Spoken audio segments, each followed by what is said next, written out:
Good day, everyone. My name is Marilo Arias Lota, one of the reporters in Module 10, Unit 4 Pedagogical Content, Knowledge and Skills in Agri Fishery Arts, Lesson 12 Animal or Fish Racing. My assigned topic was possible hazards that animal racing can cause to the people and community. Animal raising is one of the sources of livelihood of many Filipino families today. It can be done in one's backyard or in a small lot nearby. But with this advantage, there are lots of hazards arise. When animals and their houses are not properly maintained, it can cause a number of hazards to the people in the neighborhood. Such hazards as follows. So, First, we have pollution. Animal waste that is not properly disposed and is left exposed in the backyard can produce a very unpleasant smell causing air pollution. Likewise, the animal waste can attract flies and insects which can be carriers of disease causing bacteria and other microorganisms. Second, we have this infection and diseases. Flies and insects carrying disease causing bacteria can settle on food and belongings of the family members, thus contaminating the food and belongings, which can cause diarrhea, food infection, skin infection, and other diseases. Third, we have fly and insect infestations. If not controlled, flies and other insects can multiply fast and then spread out in the community, causing disturbance, stress, and diseases. Likewise, sick animals, if not properly treated, can pose danger to the health of the people. To prevent an unexpected form of accident, be sure to maintain barriers between the animals and yourself. In making yards and fences, ensure that it is well designed and properly maintained. Certain diseases may also be transmitted with you if you met livestock, assess the breed, temperament, gender of the animals before attempting to lift or push them. Make sure that you and your workers are adequately trained and are familiar with the animals they are handling. In designing a yard, this should be considered. Shed, yards, and other farm equipment should be strong enough and suitable for the animals being handled. Keep walkways clean, dry, and other non-slippery. Gates, footholds, and access ways shall be in the most accessible position. Keep all equipment well maintained. Safety handling for horses. First, use proper riding equipment and keep it in good condition. Second, when riding, wear protective clothing. It is a must. Before you mount, let the horse know. Third, do not let an experienced rider ride to nervous horses to prevent accidents. Next we have safety handling for pigs. Boars should be kept separately. Restrain pigs during transportation. Avoid lifting pigs, but if necessary, hold it with its hind legs and lift it with thigh. Move boars using a board. So we have this safety handling for goat. Goats act unpredictably. So do not assume. Do not isolate goats. Trained goat helps control the mob. If you lift goats, sit it down facing away from you. Use harness when shearing, preventing animal diseases from transferring to humans. Many diseases can be transferred from animals to humans through contact with skin, wool, hair, blood, saliva, feces, urine, and fecal products. Precautions include vaccinate your animals as necessary. Next, then, familiarize yourself of the symptoms of rare animal diseases. It's your for own good. And then consult the doctor for any signs of illness for prompt treatment. So prevention is better than cure. Next, we have practice good personal hygiene. Avoid meeting animals if you have cats and open wounds to prevent infection. Wash off animal blood, urine, and saliva with soap and water. So that's all. Thank you very much. Good day, everyone. So, the topic that I'm going to tackle is about plans for the family's animal or fish raising project. So, animal raising is one of the sources of livelihood of many Filipino families today. It can be done in one's backyard or in a small lot nearby, and with knowledge, skill, and hard work, it can become one of the most profitable businesses today. So, animal raising, usa din ni sadya sa mga sa nahimong source of income sa mga Pilipino. So, ang animal raising, mabuhat ni siya or mahimo sa backyard or sa gamay nga luna o and with knowledge, skill, and hard work, it can become one of the most profitable businesses today. So, if na kay knowledge, skill, and hard work, possible ga jud nga ang imong business ito which is animal raising is mahimong profitable someday. So, animals that can be raised at home are swine or hog raising. So, swine or hog raising, meat of the swine is one of the popular meats in the market. Filipinos are heavy consumers of this food protein-rich food. The following are the standards breeds of swine commonly raised today. So, Hampshire, the pig looks smaller than other breeds. The ears are erect, tail is usually black, and legs are short. Durok. This breed comes from New Jersey. It has a dark red and golden yellow color. It is also a good producer of milk and has good mothering characteristics. Yorkshire. This breed is commonly raised in Canada. It has large ears with white and black spots. This breed is a good source of meat for making bacon. Landrace. This breed comes from Denmark.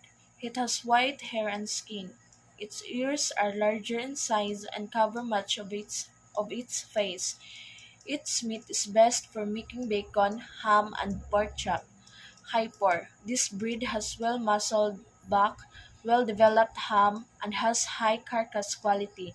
It has superior milking qualities. Poland China. This breed is black in color with white spots on its feet, tail, and face. It has thick meat Tamworth. This has a long narrow head, long snout, and erect ears. The body is light and dark red in color. Its meat is best for making bacon. So swine at different age levels require different feed types to be given 2 to 3 times per day. So, ag swine di ay kay nagdepende sa ijang age level. O kada age level, naga-require siya nga tagaan og lain-lain nga pusaw or pagkaon. So the following are different feed types. So starter mash. It is given 2 to 8 week old piglets. Growing mash is given to 2 to 6 month old piglets. Fattening mash is given to 10-month-old piglets until they are ready for slaughtering. Alternative food like kamote, taps, kangkong, papaya leaves may also be given to swine from time to time. So, para makasave og pasaw, natin mga alternative food nga pwedeng mahatag nila. O kana mo ang kamote, kangkong, papaya leaves. So, poultry farming raises domesticated birds such as chickens, ducks, turkeys, quail, and geese to produce meat or eggs for food.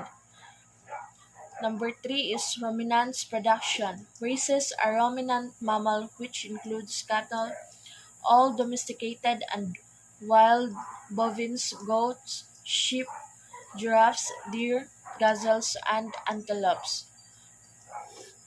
Four is fish farming. So, fish farming is a form of aquaculture in which fish are raised in enclosures to be sold as food. As an archipelago surrounded by many bodies of water, the country is rich in natural resources, making fish farming is suitable and viable source of livelihood for many Filipinos. Tilapia is one of the most in-demand fish in the market today. Fish growers both locally and abroad are focusing aquaculture efforts on tilapia because of the demand for it as well as its rapid growth and productivity at harvest time. So, ang tilapia di ay is usa sa mga pinaka-demand nga isda sa merkado karon. Kay ang tilapia dali ra mo dako og kuan po dagijang productivity. So, tilapia may be grown in three ways.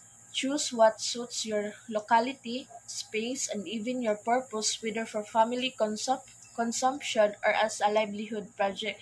So, ang tilapia, pwede ka magbuhi sa kanang nagdepende sa tulo ka rason. Nagbuhi ka kung para sa konsumo lang, buhi para sa negosyo, or project. So, using the drum, this pertains to the use of big drums to grow tilapia because the space is limited. The harvest is also limited just enough for a family's consumption. So, using a fish pen or pond, this indicates that the use of rivers and lakes with pens or ponds measuring 1 by 1 square meters, this can raise from 250 to 1,500 tilapia. And in using an artificial pond, this suggests raising tilapia in an excavated or dug out concrete pond at the backyard, preferably near a water source where water supply is sufficient. So, milkfish is referred to as the national fish of the Philippines. Milkfish or bangus is very popular for its milky taste. Like the tilapia, milkfish requires no special kind of feed for its diet. Milkfish can be harvested after 7 to 10 months of feeding. And catfish resembles cat's whiskers. This fish has become a staple food for many Filipinos, especially in the Tagalog region. Catfish can be harvested between 4 to 6 months of feeding. Ways of raising fish. The following are the common types of fish enclosures used today. So, A is the dug out or excavated enclosures. So, this type of fish pen is an inland fish pen. A large land area is excavated to create a pool of water where fish can be grown. So, letter B, concrete or plastic enclosures. This is the concrete and plastic fish tanks are usually used for commercial fingerling production and research development. Letter C, fish cages. This is an enclosure made of nets and stakes placed in large bodies of water like the sea, lakes, and rivers to contain and protect fish until they can be harvested. So, the following are the required permits when putting up a farm business. So, inig magtukod kag farm business, required ka jud nga magkuan ka sa mga requirements. Mag-comply ka kay para ikabot sa panahon og ma-question ka nga ng imong farm or imong project na kay mga papeles nga ipakita. So, number 1 is business name, followed by registration. So, this permit is secured from the Department of Trade and Industry or DTI. Next is barangay clearance. You need to secure the necessary permit to operate from the barangay where your farm will be put up. Next is mayor's permit and license or sanitary permit. The local government, which has jurisdiction over the area where the business is located, issues business licenses or license to operate to establishments. Next is Tax Identification Number or TIN. This serves as the business tax ID. Next is Environmental Compliance Certificate or ECC. This document is issued by the Department of Environment and Natural Resources or DENR after inspection of the facilities that you have built on your farm. So, stated below are the day-to-day operations of the farm or the production cycle operations of the farm. So, planning for operations, this is an outline of the day-to-day operations of your farm. What gets done, how it is done, when it is done, who does it, or production cycle. Development of the marketing plan. This answers the question, what do you do to your products once these become available, establishing your financial plan. This includes budget, allotment versus expenses, debt, labor, and miscellaneous expenses of the farm. Execution of the business plan. At this point, you as a farm operator are able to translate all your actions to income generation and experience gain. Monitoring. It is important to keep records to assess whether your farm business yields income or not. Research and development. It is best to keep learning and take in new ideas and practices that can help improve your daily operations. The internet is a good source of free information. So it is important to take care of the environment when raising animals. Some laws regulate the use of a place for animal raising. Laws prohibit the use of residential areas for large-scale animal raising. There is a need to segregate waste. A definite place should be allotted for dumping the waste. Be sure that this waste does not pollute the surrounding area, especially lakes, ponds, and rivers.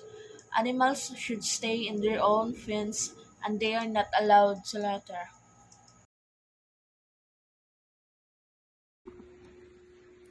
Hello everyone, I am Cyber Javier and I was tasked to report about harvesting, capturing animals and fish in Module 10, pedagogical content, knowledge and skills in Agri Fishery Arts. So, Filipinos are also fond of raising different kinds of animals such as pigs and goats for livelihood purposes. Therefore, harvesting is the best thing to do if the animal raiser aims to market their animal products. Harvesting is a process of gathering, catching, and slaughtering animal product when it reaches the marketable size and weight. Animal product can be harvested in different ways. So, these are some of the animal product that can be harvested. The first one is the tilapia. Tilapia is one of the most in-demand fish in the market today. Fish growers both locally and abroad are focusing aquaculture's effort on tilapia because of the demand for it as well as its rapid growth and productivity at harvest time. Tilapia can be harvested after 3 to 4 months of feeding. The second one is the milkfish, also referred to as the national fish of the Philippines. Milkfish or bangus is very popular for its milky taste. Like the tilapia, milkfish requires no special kind of feed for its diet. Milkfish can be harvested after 7 to 10 months of feeding. The third one is catfish. Catfish resembles cat's whiskers. This fish has become a staple food for many Filipinos, especially in the Tagalog region. Catfish can be harvested between 4 to 6 months of feeding. The fourth one is pig. Raising pig is a profitable business. Many products are derived from swine meat or pork. Even the protein is derived from its meat. Pig can be sold at 5 to 6 months of age. And lastly, goat. Goat can be slaughtered at 3 to 4 months of age. It can be sold also by weighing. To harvest fish, there are several methods used. The first one is the use of tacklob. This is commonly used by fishers who catch fish in brooks or streams. The catch is normally for home consumption. The second one is use of baited hook and line. Usually, It takes time to catch many fishes since the hook catches only one fish at a time. The third one is use of net, most commonly used method by fishers and commercial fishing boats. And lastly, total drainage. The pond is drained of its water and a long fish net is used to catch fish.